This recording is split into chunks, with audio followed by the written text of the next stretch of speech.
numa cadeira de C-Level hoje, já tem uma experiência muito grande nessa área. O que muda na cabeça de alguém quando ela senta numa cadeira de C-Level e passa a tomar decisão realmente difícil, né? Que vai impactar na empresa de modo geral? Pô, legal essa pergunta. Eu acho que antes de responder, eu vou voltar no ponto da indicação, porque também acho um ponto muito legal. Acho que quanto mais você cresce na tua carreira, o funil vai ficando cada vez menor, né? Então, assim, as posições de liderança são cada vez menos, né? A demanda é muito mais alta, a demanda é muito menor do que a oferta.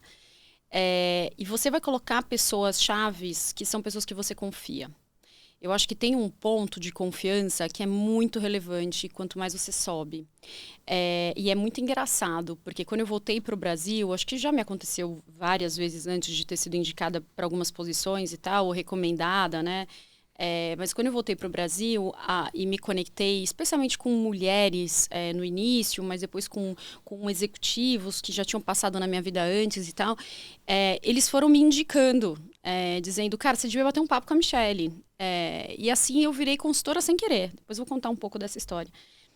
Não foi planejado, foi tipo, puta, numa conversa num café, como é que você faria na minha posição? E aí eu te dou uma meia dúzia de ideias, te ajudo a pensar e estruturar, a gente conecta e de repente eu vou trabalhar com você.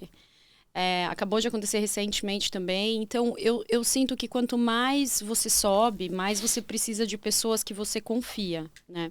E por que você confia? E aí, acho que isso responde um pouco a tua segunda pergunta, né? Que é o ponto do que muda quando você está numa cadeira de C-Level.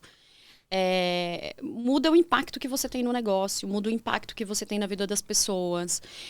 Acho que a forma como você vai olhar para o negócio tem que ser diferente. Sim. E eu entendo que talvez o início desse processo ainda é um ajuste. Mas é o mesmo ajuste que eu acho que quando você sai de uma cadeira de um analista e vira um coordenador, você também tem que fazer. Quando você vira um gerente, você também tem que fazer.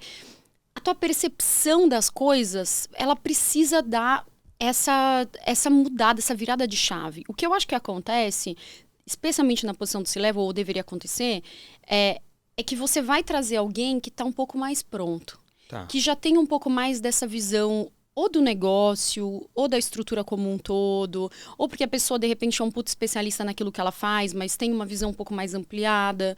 Então, eu acho que do ponto de vista técnico, eu acho, né, ou é como eu contrataria.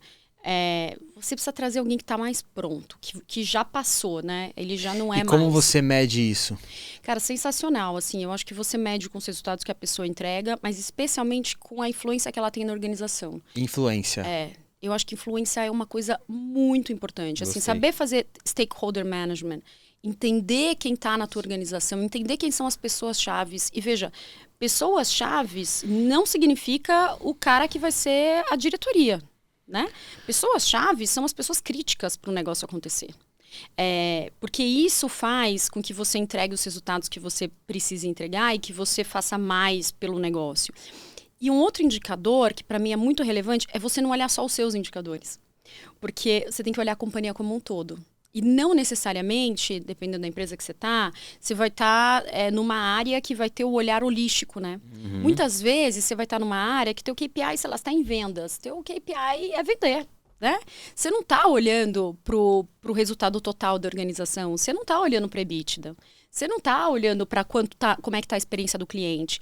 Mas quando você entende que o teu papel na organização não é mais só os seus KPIs, mas é a organização como um todo, isso te coloca na posição de, cara, pode ser que eu esteja começando a estar pronta para sentar nessa cadeira. E por que começando? Porque está todo mundo treinando, né? É um processo, né? É um processo. Eu gosto muito, quando eu trabalhava na Whirlpool, 1000 anos atrás, foi